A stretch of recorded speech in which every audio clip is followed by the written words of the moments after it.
कैसे हो मेरे आलसी दोस्तों। मैं जानता हूं आप में से अधिकतर लोग बहुत आलसी होंगे। कुछ तो इतने आलसी होंगे कि इस वीडियो को भी दोगुनी स्पीड से देख रहे होंगे, और कुछ तो उनके भी बाप होंगे जो इस वीडियो को बीच में ही छोड़कर चले जाएंगे। अगर आप भी उनमें से है तो ये आप ही के लिए है। आप ये तो अवश्य जानते होंगे कि आलस्य मनुष्य का सबसे बड़ा शत्रु है। यदि किसी इंसान में आलस्य नाम की बीमारी है तो उसके सफल होने की संभावना लगभग शून्य हो जाती है। एक आलसी इंसान जीवन में सफलता प्राप्त कर ही नहीं सकता।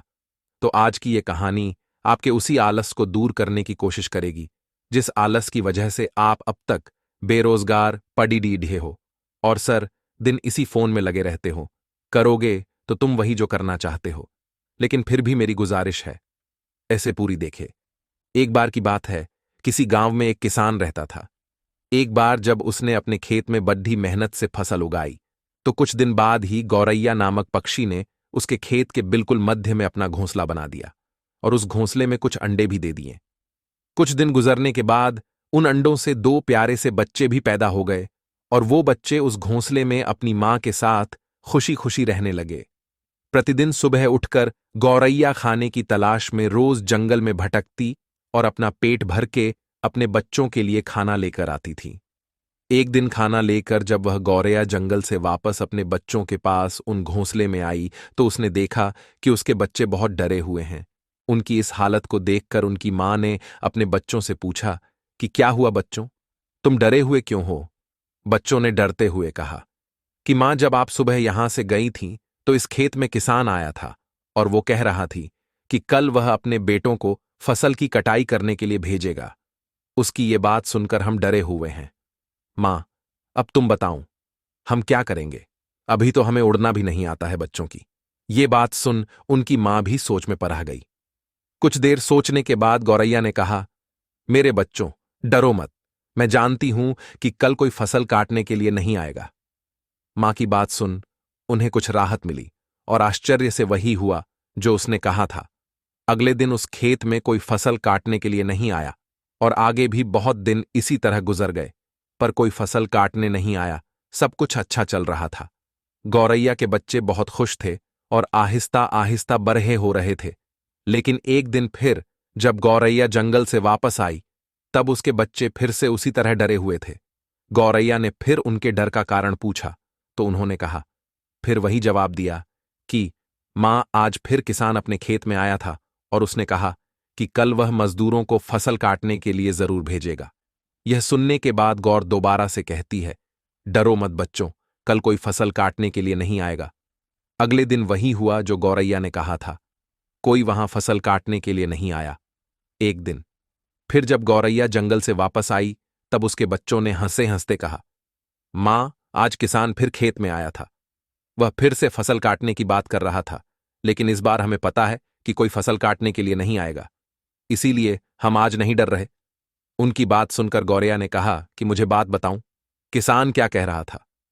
तब बच्चों ने कहा, मां, आज फिर किसान खेत में आया था और उसने कहा कि मैंने दूसरों पर निर्भर रहकर बहुत समय बर्बाद कर लिया। पहले मैं अपने बेटे पर निर्भर था, फिर मजदूरों पर, और दोनों ही ने धोखा दिया। लेकिन अब मैं कल से खुद आकर फसल काटूंगा। यह सुनकर मां डरने लगी। अपने बच्चों से कहने लगी कि बच्चों, अब हमें यह स्थान जल्द से जल्द छोड़ना होगा और किसी अन्य स्थान पर अपना घोंसला बनाना होगा, क्योंकि अब मुझे लगता है कि कल किसान फसल काटने के लिए जरूर आएगा। यह सुनकर बच्चों ने कहा, मां, पर किसान ने तो ऐसा कई बार कहा है, लेकिन हर बार कोई भी फसल काटने के लिए नहीं आया। इस बार आप कैसे कह सकती हो कि कल किसान फसल काटने के लिए जरूर आएगा? यह सुनकर मां ने अपने बच्चों से कहा कि बच्चों, पहली बार में किसान फसल कटाई के लिए अपने बेटे पर निर्भर था और दूसरी बार में किसान फसल कटाई के लिए गांव के मजदूरों पर निर्भर था। इसीलिए जब मैंने आपसे कहा था कि आप डरो मत, क्योंकि जब आप अपने कामों के लिए किसी अन्य पर निर्भर रहते हो या अपने काम को आज न करके हमेशा कल पर टालते रहते हो तो इसकी बहुत कम संभावना है कि आपका काम पूरा हो पाए। लेकिन तीसरी बार किसान ने खुद फसल काटने का निर्णय लिया है, इसीलिए मुझे पक्का यकीन कि वो जरूर आएगा। इसीलिए मैं आपसे कह रही हूं कि हमें दूसरा घर बनाना पड़ेगा। लेकिन इस बार उसके बच्चे डरे नहीं, क्योंकि इस समय वो बच्चे उड़ने के लायक हो गए थे और वो मां अपने बच्चों साथ वहां से उड़ गई और किसी अन्य जगह पर अपना घोंसला बना लिया। और फिर अगले दिन किसान अपने खेत में आया और अपनी फसल की कटाई करना शुरू कर दी। इसीलिए दोस्तों, हमेशा याद रखो, अपने काम को कभी भी किसी दूसरे पर निर्भर मत होने दो। अगर तुम उसे आज कर सकते हो तो आज ही करो। लेकिन इसका दूसरा पहलू भी है। वो ये है कि बहुत से काम ऐसे होते हैं जिन्हें हम अकेले नहीं कर सकते और हमें अन्य लोगों की जरूरत होती है।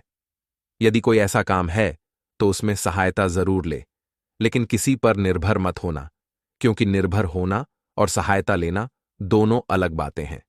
आप में से बहुत से लोग ऐसे होंगे जिन्होंने अपने काम कल के ऊपर डाल रखे होंगे। तो यार, किस चीज का वेट कर रहे हो? उठ जाओ और अपने काम को पूरा करो, ताकि तुम्हारे माँ बाप तुम पर गर्व करे। और यदि तुम चाहते हो कि तुम्हें सब आलसी कहे, फालतू की रोटी तोड़ने वाला कहे, तो पढ़े रहो ऐसे ही। बाकी करो वही जो तुम्हें करना है, क्योंकि तुम तब तक किसी की बात नहीं मानोगे जब तक तुम्हें कोई घर से नहीं निकालेगा। बात कड्डाहावी है, लेकिन आप जानते हैं कि सच है। इस वीडियो को सुनने के लिए आपका शुक्रिया। जय हिंद, जय भारत।